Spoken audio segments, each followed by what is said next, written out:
Welcome back to Wine Talk Wednesday. Normally you would see me in the Joel Palmer House wine cellar, but part of my job as a sommelier in the Valley is to go out and experience and taste and see what's new. I'm currently at the beautiful tasting room of Artist Block Wines that is fairly new, about a year old, with the founder, Anna Sweet. Anna, thanks for being here. This is quite a unique tasting room. I understand that this is, well, I've been here a couple times now, but all of my friends say that this is a can't miss in the Valley. Can you talk to me a little bit about your inspiration? I know you're not originally from Oregon, but what brought you here? What got you into the wine industry? Yeah, I mean, I'm a career artist, so I studied art in New York, had a gallery in Florida at Key West before I decided to move out to Willamette. During that time in Key West, my husband gifted me a WSET course. I travel to wine regions. It's one of my favorite things to do, and I always felt like I just didn't really know what, they were talking about in a tasting room when I would go to different wineries. And that WSET course really allowed me to build that foundational knowledge, but also it ended up taking me down a rabbit hole. And here we are in the middle of my vineyard because I do something and I go all in. So I didn't want to leave art behind. Art is what I've always done and what I know, but I wanted to marry the two passions that I have. So for me, after tasting in several tasting rooms around the world, there was one thing that they all pretty much had in common. And for me, it was a little bit of reserved nature, and I didn't always feel at home. Being someone who didn't really know about wine to begin with, I felt intimidated and maybe it felt a bit formal. And so in creating this space, I really wanted it to feel open to both nature and to art. So bringing in just a ton of colorful art, but a really, simple designed building with a lot of open windows and doors was the perfect balance I was looking for to make you feel a part of nature, but also immersed in art. Well, the space is absolutely amazing. I understand you also make these gorgeous resin donuts as well. Yes, I'm a sculptural pop artist, so my work is carried in contemporary galleries around the world, and I have some of my work on display here at the tasting room. We also do a studio line, so I experiment with my production team on different types of art that inspire us, and so it's always something new. Yeah, so this wine, we have it in keg, which is interesting. It's Dolcetto Pinot Blanc. And when I first came, Big Island, talking about the Big Island, I was drinking a dragon fruit cider, and it was this electric pink color, like almost like a bluish pink. And I sent Brie a picture, our winemaker, and I said, "Do you think we can make wine this color?" She said, "We're going to try." And so this is a process that she's never done before with how she made this.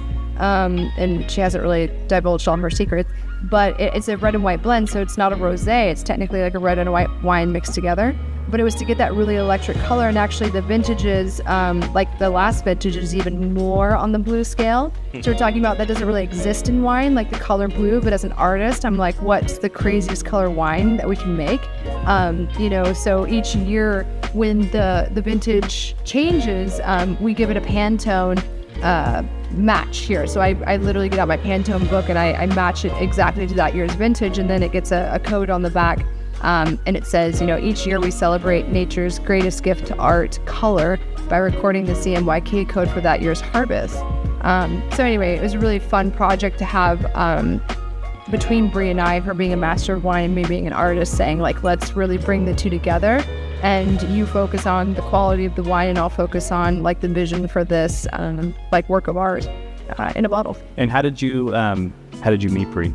We met at a tasting room that she and her husband were pouring their wines limited edition at.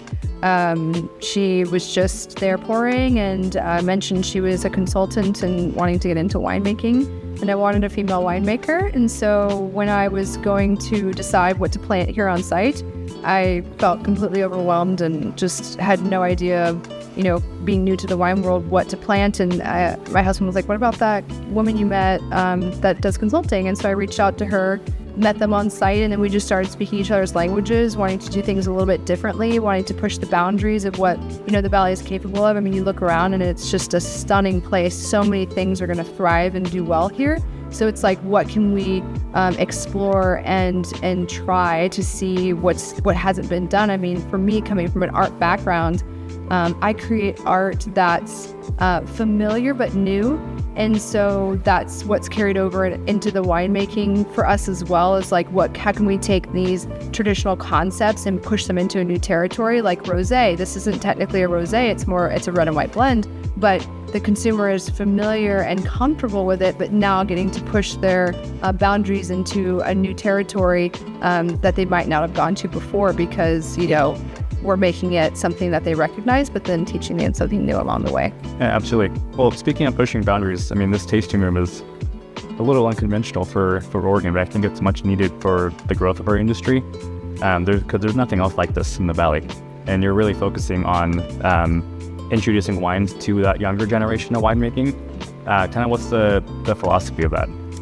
I think with creating Artist Block, I wanted a place that I wanted to be. I grew up in North Carolina, very kind of conservative upbringing, but I went to art school in New York. I spent 11 years in the city, and I've lived in multiple cities, London, Miami, San Francisco.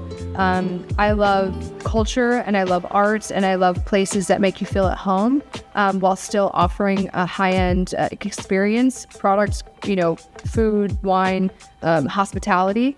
And so I knew exactly what I wanted to create. It was a place with those high touch points, high intention, high quality wine, but a very laid back, comfortable, almost fun and let loose and enjoy life. So usually when we're not filming, we have the music really loud. We have, the doors wide open. We have, people savoring bottles off the balcony. We're trying to really create energy of, hey, you don't have to take this so seriously. Historically, you go to wine tasting rooms and everything is a little bit like you had to whisper. And that's not how I want to hang out and have a glass and enjoy my time with my friends. I want to treat it more as a social time than studying wine. I think there's time and place for learning about a region, learning about a wine.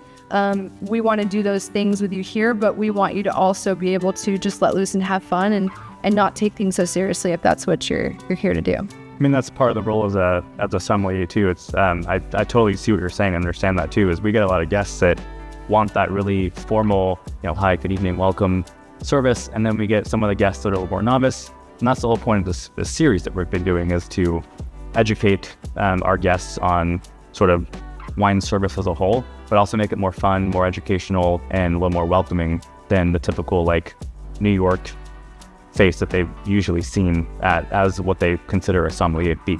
Yeah, and I love having those guests come to Artist Block because I studied my somm, I studied WSET, I worked in fine dining. You would never know by looking at me or coming into here.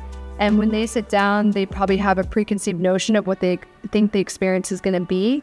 And then when you know which side to serve on and you know how to open a bottle properly, you see the people that care light up and become so relaxed, because now they're in already a relaxing environment, but they know they're going to get taken care of to the level of quality that they're hoping to make, or that they come to expect when they go out to nice places. So I absolutely love merging the two worlds of the formalities with the comfortable atmosphere. And I just think it's really disarming for a lot of people. But a good space is great for that as well, because like you just mentioned, you're giving younger wine generation and drinkers a place to be comfortable and learn about wine without feeling judged or maybe inadequate for not knowing, exactly. Not knowing, how rosé is made, or what makes what's a clone.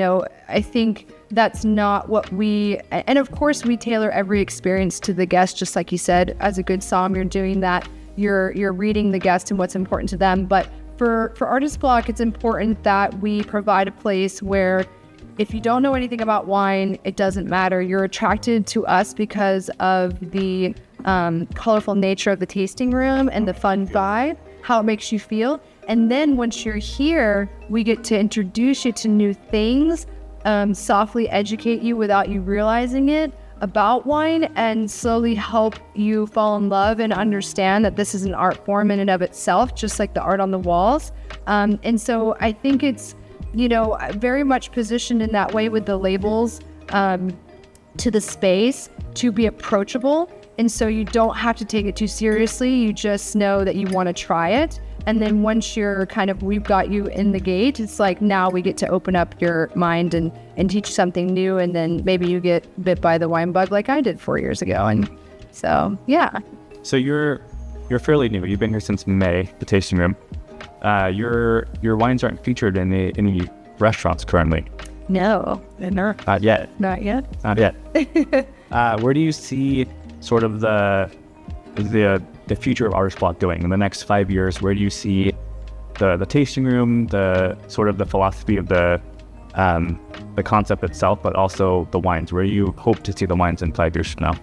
I think the wines are something that are ever evolving, just as an art form and series typically does. You start to create something and then you realize how it can be better or how it can serve, the collector better. And with our wines right now, they're fun. They could also be serious. We have a white Burgundy style Chardonnay, but we also have a skin contact Pinot Gris. So it's, for me, a way to introduce a younger generation to fine wine with some of our more fun varietals, such as the rosé and the skin contact Pinot Gris and the sparkling Gamay, but then show them this is what a serious, beautiful, traditional wine can taste like as well. This is a classic Oregon Pinot. This is a Burgundian style white Burgundy from Willamette, Burgundian style from Willamette, like a Chardonnay.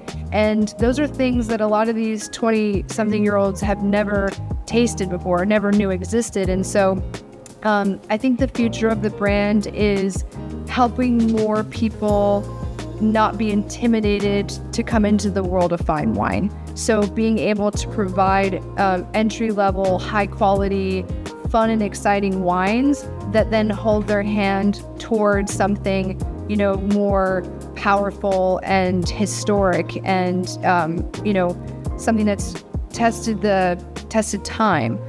So the more traditional wines that, sommeliers speak of are completely out of the realm of a 25-year-old person. Like, they just have no idea. And so, yeah, I don't know if that answers your question. Yeah, but absolutely. I mean, that's what's so fun about this job, though, is like we understand that there's all these different layers and histories and styles that have become the typicity for certain regions.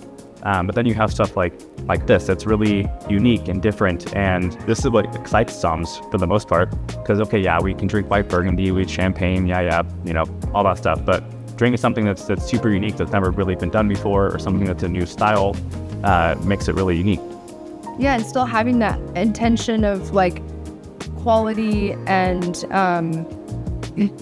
for me, it's just with my art. I want to explore new areas and I want to create new things, but my integrity is attached to that. And so I always want to make sure it's the highest quality fruit with intentional process. And I'm learning more about the wine industry, but I'm carrying a lot of that philosophy from the art world over into the wine world. And so although it's fun and it's, quirky and it's got these, attractive labels, it's not just pretty on the outside. It's something I'm really passionate about, the inside being just as beautiful and just as much of a work of art and one of a kind as the outside, and to the point where, except for Rainbow Juice, this is the only wine that we don't number every single bottle and sign every single bottle, because each one is a work of art. Well, speaking of works of art, things you're passionate about, can you tell me a little about these donuts, your process behind that, and kind of where that... Yeah, my mediums have shifted throughout my art career. I began as a fashion photographer. I moved into underwater photography of women, which I was well known for the past decade. And then I shifted into more ocean paintings, kind of inspired by where I was in Key West. After moving to Oregon, those themes were not as relevant. It wasn't my inspiration out here. It was more about food and culture. And so the donuts are my kind of ode to pop culture and how we consume as a society. And it's called the Dot Nut series. People going nuts over modern pop art. It is actually a reference to Damien Hirst, who's a very famous contemporary artist. He did a dot series, which he sold, millions and millions of dollars of dots on a canvas, which the art world thought was the best thing since sliced bread, and completely ate up. And it's me kind of doing a little spin-off of that series saying, here's how we consume as a culture. And, at the end of the day, it makes you smile, so it's worth it. And they're individually sculpted, airbrushed, decorated, and hung either as a single piece on a wall or together as a panel, but each one kind of touching on different themes. We've got like the black and white cookie for New York is a very iconic style that you would recognize if you had spent any time in the city. We've got some, I think they might have sold, but like an Andy Warhol theme with the flowers up there. We had a Keith Haring one, which is another famous artist from the 80s. And just kind of touching on like pop icons and culture. I have a show on at Hopscotch, and it's a gallery in Portland right now, and they have all pop culture themes. Like we have a Simpsons piece, a Pac-Man piece, a Pendleton piece. It's really, again, just talking about how we consume as a culture, and so alluding to that in a really fun and collectible way. Well, last thing I want to ask you is, if there's one thing you could say to everyone watching, what would you want them to know about you or the tasting room or the wines? Yeah, like what I want to say. I think for me, I want to say, let's have some fun. Oh, cheers to that. Yeah, cheers. I just want, everyone to feel like they can come here, have a great time, a great experience, explore something new, get inspired, and feel right at home. Like I never want anyone to feel unwelcome or like they don't belong. So all are welcome at Artist Block. Cool. Speaking of having fun, stay tuned. Artist Block wines are not featured at any other restaurant, but they will be coming to the Joel Palmer House shortly.